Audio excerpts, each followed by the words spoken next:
सबसे पहले तो मैं ये कहना चाहूँगी कि कल जो हुआ वो लोकतंत्र के लिए एक बहुत बहुत बड़ी जीत रही। जो सरकार की साजिश थी संघीय ढांचे को बदलने की, लोकतंत्र को कमज़ोर करने की, उसको हराया गया, उसको रोका गया। ये संविधान की जीत थी, देश की जीत थी और विपक्ष की एकता की जीत थी। और वो साफ साफ सत्ता पक्ष के नेताओं के चेहरों पर दिख रही थी, आप सबने भी देखा होगा। देखिए, गृह मंत्री जी और प्रधानमंत्री जी का भाषण सुन रही थी। कई बार दोनों ने अलग अलग मौक़ों पर अपने भाषण में कहा कि आप लोग अगर इसके साथ सहमत नहीं होंगे तो आप कभी यहाँ नहीं बैठ सकते, आप कभी सत्ता में नहीं आ सकते, आप कभी जीत नहीं सकते। और इससे बहुत साफ हो गया कि इनकी मंशा क्या थी। हम सब थोड़ा चौंके हुए थे कि अचानक ये सत्र बुलाया जा रहा है, विधानसभा चल रहे हैं 2 प्रदेशों में, अभी अचानक बुलाया जा रहा है, बड़ी जल्दबाजी की जा रही है। किसी को मालूम नहीं था एक दिन पहले तक कि क्या आने वाला है, मसौदे में क्या होगा। मसौदा सार्वजनिक करते हैं सिर्फ एक दिन पहले ताकि हमें समय भी नहीं मिलता।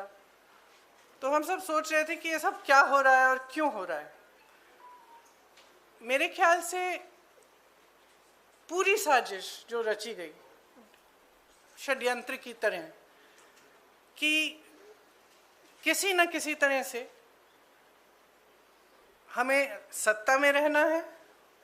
अगर अभी नहीं किया जाएगा तो 2029 तक जो ये करना चाह रहे हैं परसीमन, 2011 के जनगणना के आधार पर वो नहीं ख़त्म हो पाएगा।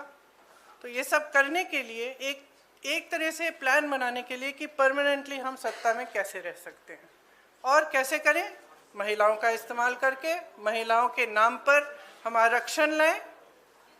अगर ये लोग सहमत होंगे, पारित हो जाएगा तो एक तरफ हम ये कर लेंगे, दूसरी तरफ से हमें सारी स्वतंत्रता मिल जाएगी कि काट-पीट भी करिए, सीटों में किसी तरह से भी आप परसीमन करा दीजिए। 2011 के जनगणना के आधार पर होगा तो जाति जनगणना का भी कोई उनको रिकॉग्निशन नहीं लेना पड़ेगा। तो ये साफ है कि उन्होंने सोचा चलो पारित हो जाएगा तो जीत, पारित नहीं होगा तो हम हर नेता के सामने बाकी पार्टियों को महिला विरोधी कहकर महिलाओं के मसीहा बन जाएंगे। तो आप महिला हैं, हम जानती हैं कि महिलाओं का मसीहा बनना इतना आसान नहीं है, करके दिखाना पड़ता है।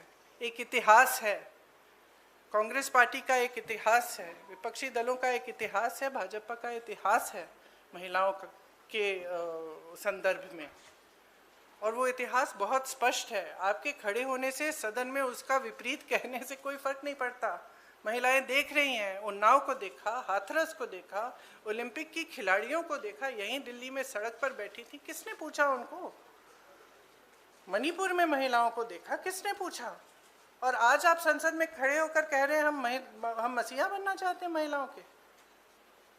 तो ये बहुत स्पष्ट है कि ये महिला आरक्षण बिल की बात नहीं थी, ये परसीमन की बात थी।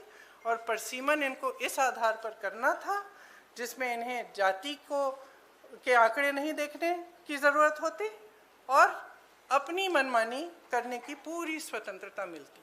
तो ये बिल्कुल मुमकिन ही नहीं था कि विपक्ष उनका साथ दे। और मैं बहुत खुश हूँ कि आप सबने, देश ने देखा कि जब विपक्ष एकजुट हो जाता है तो किस तरह से इनको हराया जाता है। किसी ने मुझे पूछा आते हुए कि ब्लैक डे है, आप ये सरकार कह रहे हैं कि ब्लैक डे है। ब्लैक डे इनके लिए इसलिए है क्योंकि पहली बार इनको धक्का लगा जो लगना चाहिए था। आज की महिलाओं की समस्याएं बहुत ज़्यादा बढ़ रही हैं, संघर्ष बढ़ रहा है। बेवकूफ़ नहीं है महिलाएं, सब कुछ देख रही हैं। वो पीआर, मीडियाबाजी वो अब नहीं चलेगी। कुछ ठोस करना है तो आप 2023 में जो सर्वसहमति से जो विधेयक पास हुआ था, पारित हुआ था, सारे दलों ने उसका समर्थन किया था, उसको लाइए उसमें अगर कुछ एक आध संशोधन करना है छोटा, ताकि वो अभी लागू हो सकता है, करिए और उसको अभी लागू करिए। महिलाओं को हक दीजिए, अभी दीजिए, लेकिन उसको आप घुमाकर और दूसरी चीज़ों के साथ उसको अटैच करके आप गुमराह करने की कोशिश मत करिए। सीधी सी बात है, इसको अभी करिए, हम सब तैयार हैं। अब आप पूछिए। मेरा सवाल आपसे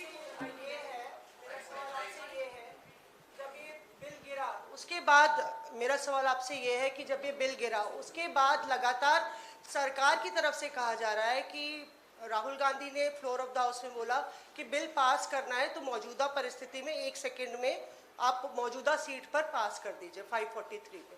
तो क्या विपक्ष उसके लिए तैयार होगा? अभी कि तो जो मैंने आपने बोला जो 2023 वाला बिल है, पर अगर मौजूदा सीट 543 है, वही उस तो पे है। पारित 2023 का जो विधेयक है उसमें ये था कि इन्हीं सीटों में से आप 33% महिलाओं को देंगे। मैम उसमें लिखा था कि सेंसस के बाद डिलिमिटेशन होगा, उसके बाद हाँ। तय की जाएगी, जो भी सीट होंगी उस पे 1/3 मिलेगा। हाँ। तो यानी कि सीटें बढ़ती, पर नहीं, 543 में से ही था। तो उसके लिए आप लोग तैयार हैं? हाँ, बिल्कुल तैयार है। जी प्रियंका जी, दो दिनों तक हमने बहस देखी और अब क्रेडिट उधर से भी क्लेम किया जा रहा है, आप लोग भी दावा कर रहे हैं। नहीं, हम क्रेडिट का दावा नहीं कर रहे हैं। हम आपको इतिहास के बारे में बता रहे हैं। कांग्रेस पार्टी ने 1928 में शुरू की ये बात, और कांग्रेस पार्टी की ही ये बात थी जिस वजह से आज आज़ादी के पहले दिन से महिलाओं को भारत में वोट डालने का मौका मिला और अधिकार मिला। तो मैम सवाल ये था कि बीजेपी और एनडीए पूरे देश में अभियान चलाने जा रही है। आपने देखा कि कल शाम को प्रदर्शन हुए, देश भर में प्रदर्शन हमने देखा बीजेपी की तरफ से, और ये दिखाने की कोशिश है कि महिला विरोधी है कांग्रेस और इंडिया अलायंस। इसकी काट में आप लोगों की तरफ से क्या कोई अभियान चला जाएगा? क्या रणनीति होगी कांग्रेस की और इंडिया अलायंस की इसकी काट के लिए? जो बात आप अब कह रही है वो देश के आम लोगों तक कैसे ले जाएंगे? देखिए, जैसे मैंने कहा, देश की जनता जो है उसमें बहुत ही ज़्यादा विवेक है। अगर इनको अभियान करना है पूरे देश भर में, खुलकर करें। लेकिन आज देश उस परिस्थिति में नहीं है जो 12 साल पहले था, और शायद कभी कभी ये होता है कि जब सत्ता बढ़ जाती है लोग सच्चाई नहीं बताते हैं नेताओं को। तो इस पूरे ये जो पूरा पिछले 2-3 दिनों में हुआ, इससे कुछ हद तक ये भी दिख रहा है कि ये समझ नहीं पा रहे हैं कि आज भारत बदल गया है। भारत की जनता देख रही है, समझ रही है कि मीडियाबाजी, पीआर बाजी, ये बड़े बड़े अभियान, इतना सारा पैसा डाला जाता है इसमें, ये चल नहीं रहा है। ये अब चल नहीं रहा है। कल बार बार अमित शाह जी कह रहे थे, आदरणीय अमित शाह जी कह रहे थे कि हमारी बातों पर भरोसा करिए। कोई भरोसा नहीं कर रहा है। असली पॉइंट तो ये है कि जनता का भरोसा उठ रहा है। तो आप जब कुछ कह रहे हैं तो उसको फेस वैल्यू पे जनता आज नहीं दे रही है। प्रियंका जी, कल जो कुछ हुआ उसके बाद जो बीजेपी कह रही है कि they will launch a country-wide campaign to dub the entire opposition, including the Congress, as anti-women. और जैसे आपने अमित शाह जी की बात करी, तो अमित शाह जी ने आपकी राजनीतिक सूझबूझ की भी बहुत तारीफ करी कल लोकसभा में। तो what would be your advice or the campaign, the Congress plan to counter this campaign? See, I think it's very, very clear. We are saying very, very clearly, and we will say this from every platform, we will say this in every state, not just the Congress party, but every party of the India Alliance will say it very, very clearly. Bring that 2023 legislation which was passed, make whatever change you want to get it done by 2029, we will fully support it. We will say this again and again, all over the country. And the other point that I was making in Hindi earlier was that things have changed for this government. It's very visible from their actions. Firstly, they are under a lot of international pressure. It's very, very clear.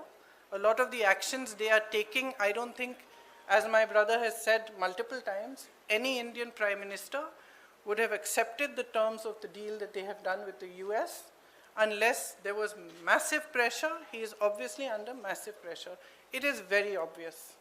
So public is seeing this. The public continues to suffer with multiple problems. The price of gas, price of fruit, vegetables, everything has gone up, and especially the burden of this is on the shoulders of women.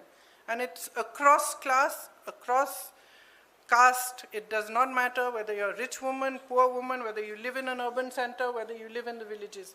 Your problems are increasing. And there is nothing coming from the government to resolve them. So the public can see it. So they can take their Mahila Morcha in front of whoever's house they want. They can make as much tamasha as they want. This country has now awakened to the fact that they do not stand by their words. They cannot be trusted, and certainly women cannot trust them, because we have seen their attitude and their behavior on multiple occasions. So I think it's very clear. They can do what they like. The public is seeing everything very, very clearly. And the chronology of their, the last few days, the way they have brought this bill, the things they have attached to it, the delimitation, the 2011 census, it's very clear. They knew this bill is not going to be able to be passed. They just wanted the political credit. Simple as that. कई सवाल हैं आपके पास, वक्त है ना? हाँ, सीधा। पति का जन्मदिन है तो थोड़ा शॉर्ट रखिए। मैम ये सवाल ये है, मैम सवाल ये है, मैम सवाल ये है, यहाँ पे विमेंस कर लेते हैं। Okay, after this one. Ma'am सवाल ये है कि आप लोग कह रहे थे कि ये वुमेन रिजर्वेशन बिल सिर्फ एक ढाल है, पीछे से मंसूबा डिलिमिटेशन पास कराना है। अभी भी डिलिमिटेशन बिल के लिए कल जब जो मंत्री किरण रिजिजू है उन्होंने कहा कि बाकी दो बिल अब मैटर नहीं करता है, इसको हम बाद में पुटअप करेंगे। डिलिमिटेशन की मैं बात कर रहा हूँ, उस पे आप लोग कैसे आगे इसको चीज रखेंगे? हमारा स्टैंड बहुत क्लियर है, पूरे अलायंस ने अपना स्टैंड बहुत क्लियर किया है, और इस वोट से और भी स्पष्ट हुआ है कि हमारी मानसिकता में, मानसिकता नहीं, हमारी समझ में ये जो बिल लाया गया और ये जो 3 दिनों की चर्चा चली, ये महिला आरक्षण की नहीं थी, ये परसिमन पर ही थी। और इस पर हमने सब ने अपने विचार बहुत स्पष्टता से व्यक्त कर लिए हैं। अरे यू सेड टू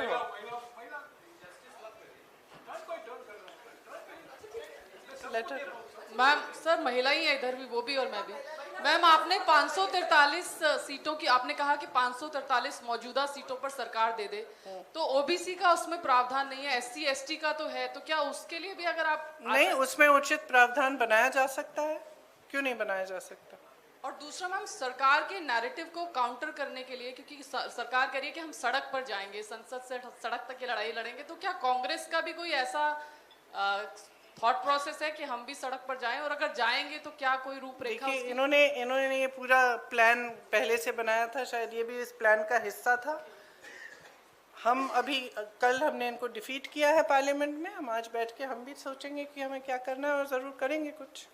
हाँ, प्रियंका जी, सरकार कह रही है कि आप महिला विरोधी हैं, आप कह रहे हैं कि 543 सीटों पर 543 सीटों पर 33%। मैंने तो लड़की हूँ, लड़ सकती हूँ, किया 40% महिलाओं को उत्तर प्रदेश में लड़ाया, वो अलग बात है कि एक ही जीती उसमें से। वो अलग बात है, लेकिन एक निजाम आपने सेट किया। लेकिन यही सवाल था मेरा कि लड़ाई अपनी जगह है, क्या देश की सबसे पुरानी पार्टी ये कानून लागू हो या ना हो, सबसे पहले ये कर सकती है, ये ऐलान कर सकती है कांग्रेस की आने वाले चुनाव में हम बिना कानून के आए हुए 33% आरक्षण महिलाओं को दे देंगे? देखिए, हमारी आशा ये है कि आने वाले चुनाव में वैसे भी 33% महिलाएं चुनाव लड़ेंगी, और हम कह रहे हैं बार बार, विधेयक लाइए, दोबारा से लाइए, हम उसको पास करेंगे, पारित करेंगे आपके साथ। Today the opposition is planning to write a letter to Prime Minister Narendra Modi for the implementation of this bill. But are you also going to mention about the OBC quota, because already for SC ST there is a provision which has been passed. Obviously. And for Muslim reservation also it was being demanded by the Samajwadi Party. Are you also going to support that in this particular letter? Look, the OBC quota, I think almost every speaker from the opposition has referred to it. We are all saying that if there are women's reservations, just like there will be 1/3 reservations in the ST and the SC, there has to be a OBC reservation which is commensurate to the number. That's it. You're saying it again. Priyanka ji पूछ रहे हैं, कुछ पूछ रहे हैं। प्रियंका जी मेरा नाम एक मिनट, इन्होंने शुरू कर लिया था जी। प्रियंका जी मेरा नाम पूनम है और मैं अमर उजाला जीत से गई। हूँ। प्रियंका जी मेरा सवाल ये है कि परिसीमन 2026 तक फ्रीज था, अब वो परिसीमन खुला है। आपने कल कहा कि महिला संशोधन विधेयक इसलिए नहीं लाया गया कि परिसीमन मनमाना था, अब परिसीमन होना है, तो कांग्रेस की दृष्टि में वो परिसीमन किस प्रारूप में होना चाहिए और उसके लिए क्या कुछ कांग्रेस की मांग रहेगी? हमने बार बार कहा है कि परिसीमन से पहले जातीय जनगणना होनी चाहिए, उसके आधार पर होना चाहिए। देखिए, ये परिसीमन आयोग बनाना चाहते हैं जिसमें ये 3 जने अपने लगाएंगे, जैसे इन्होंने बाकी सारे आयोग बनाए हैं और सबको कैप्चर किया है। तो हम भरोसा कैसे करें? आपने देखा परिसीमन में इन्होंने असम में क्या किया है और JNK में क्या किया है। विपक्षी दलों के नेताओं की सीटों का विभाजन, अपनी मनमानी से काटपीट। JNK में कुछ सीट ऐसी हैं जहां एक जगह एक हिस्सा इधर है, एक हिस्सा उधर है, सिर्फ अपनी सत्ता बनाए रखने के लिए। कौन भरोसा कर सकता है? जनता भरोसा नहीं कर रही है। आप कह रहे हैं कि हम भरोसा करें उनकी।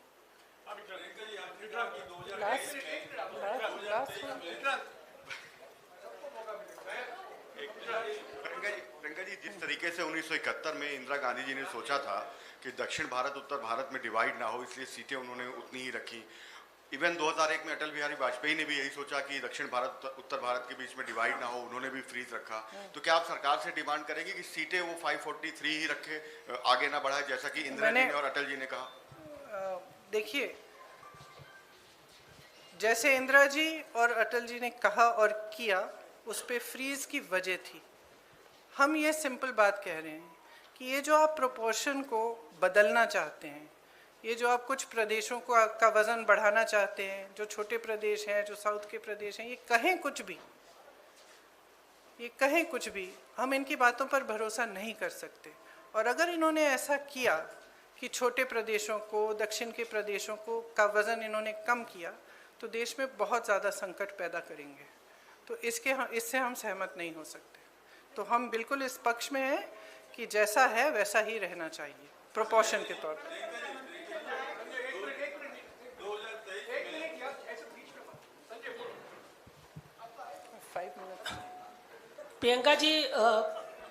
प्रियंका जी आपने कहा और विपक्ष लगातार कहता रहा है कि लोकतंत्र जो है वो खतरे में है। आपको नहीं लगता? मैं आपसे सवाल कर रहा हूं कि 2 साल पहले विपक्ष की एकता दिखी थी संसद में और 2 साल के बाद वो लगातार डवाडोल दिखी, इस बार फिर दिखी है। तो क्या आपको नहीं लगता है कि विपक्ष को भी अपनी एक जिम्मेदारी निभानी होगी कि ये जो डवाडोल रहती है उनकी स्थिति, एक मंच पे आते हैं एक वक्त में और फिर वो अपने अंतर विरोधों में जो है वो फंस जाते हैं? तो क्या ये अंतर विरोध से उभरने का ये डिफाइनिंग मोमेंट माना जाए? सबसे पहले तो मुझे लगता है कि इसको ऐसा माना जाना चाहिए। दूसरा, देखिए, विपक्ष जो है उसमें बहुत सारे दल हैं, कुछ प्रदेश हैं जिसमें हम एक दूसरे से के खिलाफ भी चुनाव लड़ते हैं, लेकिन अगर आपने देखा होगा जब ज़रूरत पड़ती है तो हमारी एकजुटता पे कोई उंगली नहीं उठा सकता। कल आपने देखा हमारी एकजुटता कितनी मजबूत है। तो मैं इससे सहमत नहीं हो सकती कि डवाडोल है हमारी एकता। Answered, but related to this only, that do you think for the elections in states or at the center, this unity will be seen in future, as you have just mentioned that this unity has only been able to defeat this government? I think there are certain factors which are coming together at this point in India's history. As I said, one is the international pressure on the government, which is very visible by the actions they are taking, which are not necessarily in the interest of the nation. In fact, many of them are not. There is more stress on people. Prices are rising. Other factors are coming into play. Prices are rising immensely. Difficulties are becoming greater. And I think that at this time, the opposition has shown its unity.